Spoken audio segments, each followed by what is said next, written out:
By the time the first alarm sounded, the machine was already sinking. A $3 million excavator sat tilted at the edge of a marsh, its steel frame groaning as the ground beneath it gave way. What was supposed to be solid earth had turned into a slow, swallowing trap. Engineers stood frozen, radios crackling in their hands, watching thousands of dollars disappear with every inch the machine sank. Someone shouted for cables. Another called for heavier equipment. Orders flew, but nothing changed the reality in front of them. The excavator dropped again, slower, this time like the earth itself. Had decided to claim it. The project manager felt it instantly. Not just the loss of the machine, but the weight of delay, reputation, and money slipping away. Every passing minute tightened the pressure. This wasn't just equipment anymore. It was a test. And standing there, surrounded by experts with answers that weren't working, one question quietly took over every mind. What do you do when everything that should work doesn't? And the ground keeps pulling you deeper. Anyway, now they didn't wait long to act.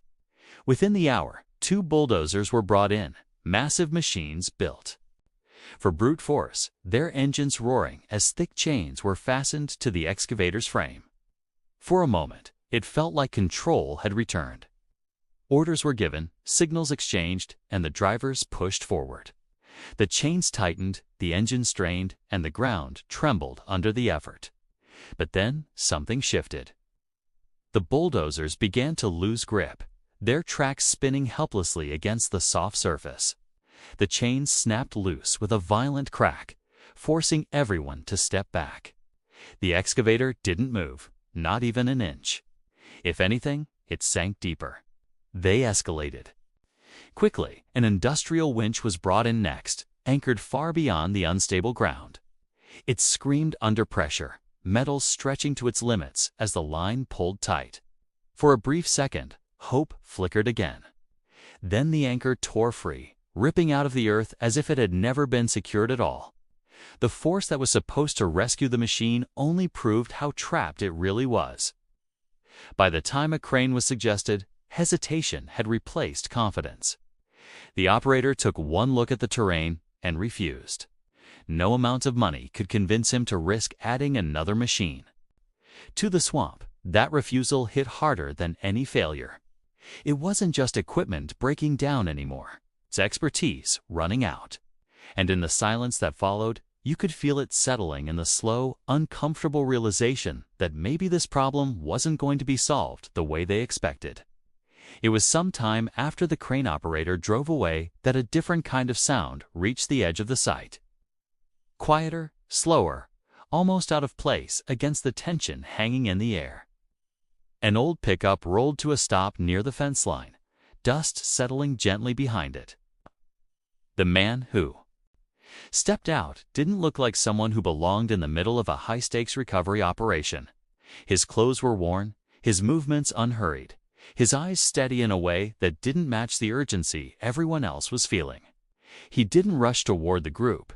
He simply stood there for a moment, observing as if he had been watching long before anyone noticed him. The engineers barely acknowledged him at first. They were too busy replaying failures, scanning for solutions that still made sense. To them, this was a technical problem, one that required better calculations, stronger machines, and more advanced thinking. And yet, this man walked forward without hesitation, as if none of that complexity intimidated him. "I can pull it out," he said, his voice calm, almost casual. For a second, no one responded. Then the laughter came, quick and instinctive. It wasn't cruel at first, just disbelief spilling over. One of the engineers smirked, another shook his head. The project manager let out a short laugh of his own. The kind people use when they think they're being polite, but can't hide what they're really thinking. Because standing there, looking at this quiet, unassuming figure, it was hard to imagine he saw something they didn't. And yet, beneath the laughter, a quieter question began to form. One nobody said out loud. If he wasn't guessing, then what exactly did he? No. The laughter didn't seem to bother him. If anything, He looked like he'd heard it before. The quiet kind of reaction that comes when people measure ability by appearances instead of experience. He stepped a little closer, eyes drifting from the stuck machine to the churned-up ground around it, reading the scene in a way that didn't rely on instruments or screens. This wasn't unfamiliar to him. It was just a different version of something he had seen his entire life. He had spent decades working on land that didn't forgive mistakes. Fields that looked solid until they weren't. Soil that could hold weight one moment and swallow it the next.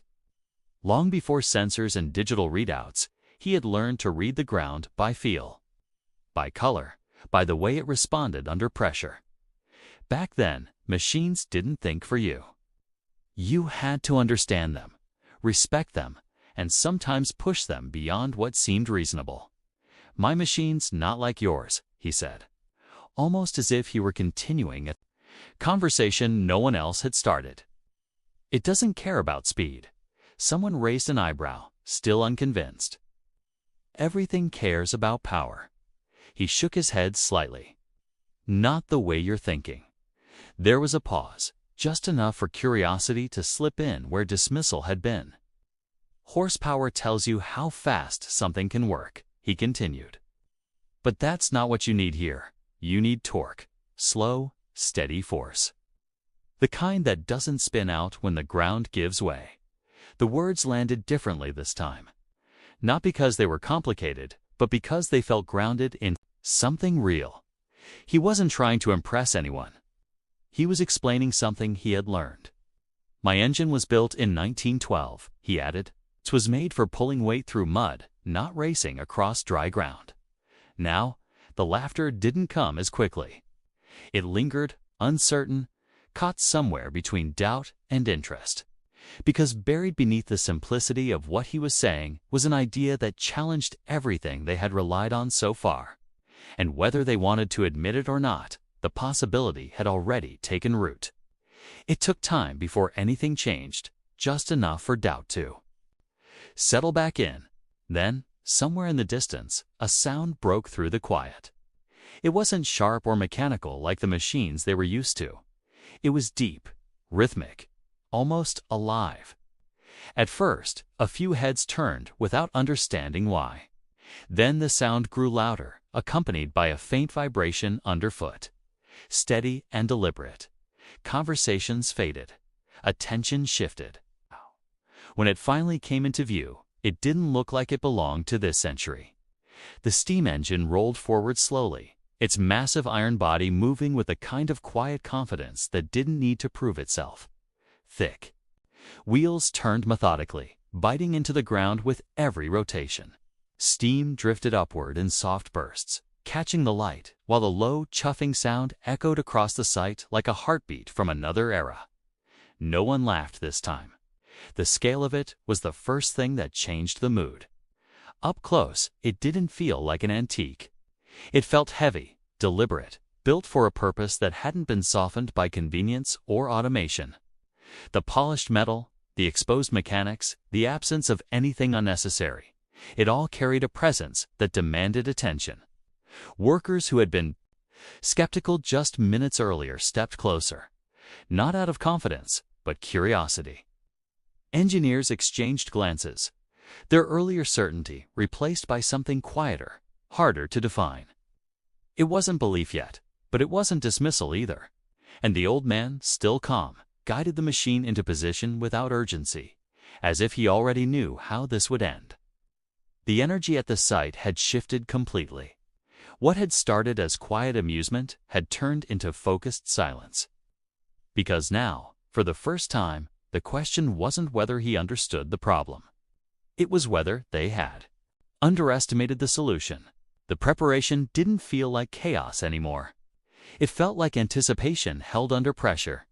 Thick chains were pulled from the back of the steam engine, their weight dragging slightly against the ground as the old man moved with steady precision. Every link looked older than the machine sitting in the mud. Forged steel that had survived decades of use without losing its purpose. He didn't rush. He didn't ask for help. He simply worked as if the outcome were already decided. Behind him, the engineers watched in uneasy silence. No one was laughing now, but doubt hadn't disappeared either. It had just changed shape. Earlier, it was confidence in their own methods. Now, there was uncertainty about whether those methods had been enough. One of them checked the excavator again, as if expecting it to have somehow changed on its own. It hadn't. It still sat half-submerged, heavy and unmoving. Like a problem refusing to be solved by force alone, the old man walked the chain out toward the stuck machine, each step sinking slightly into the softened ground. He tested the connection once, then again, not because he doubted it, but because experience had taught him to respect weight, tension, and failure.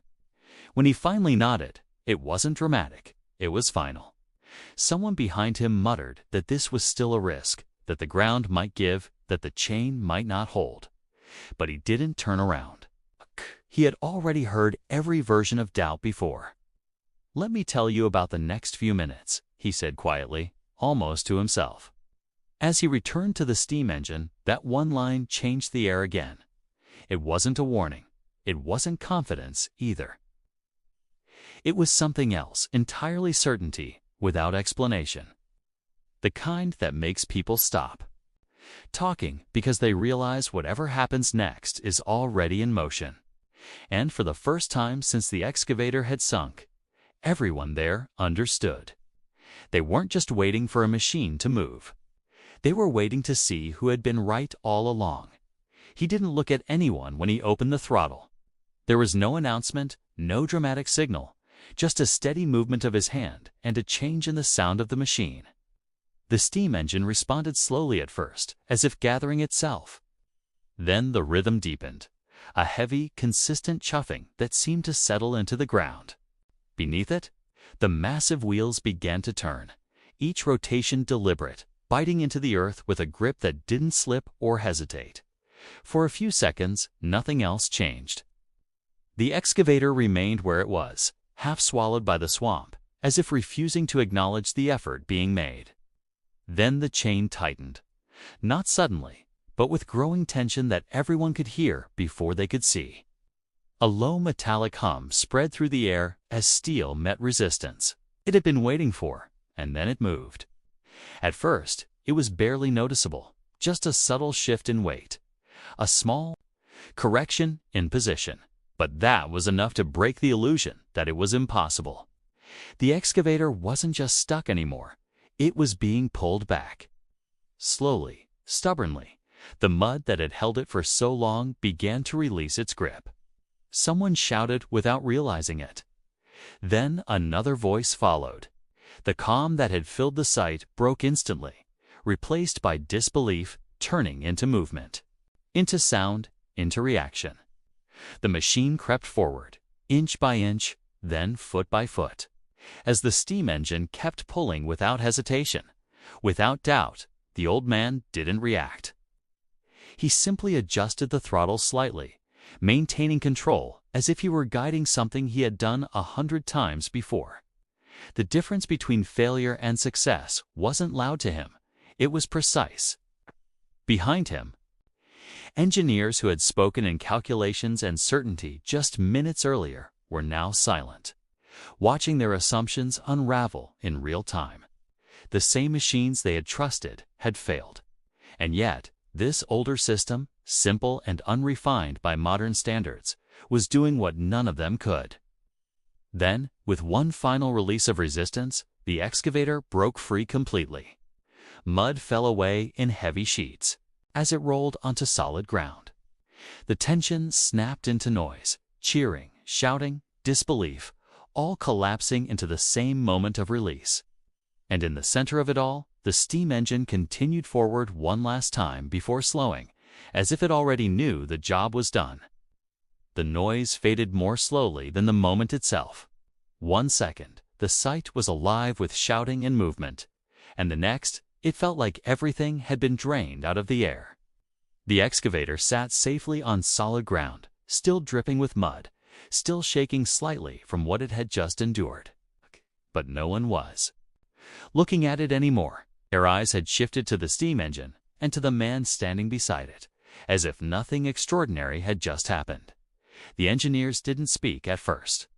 The same people who had been confident in every calculation, every machine, every modern solution, now stood in quiet disbelief.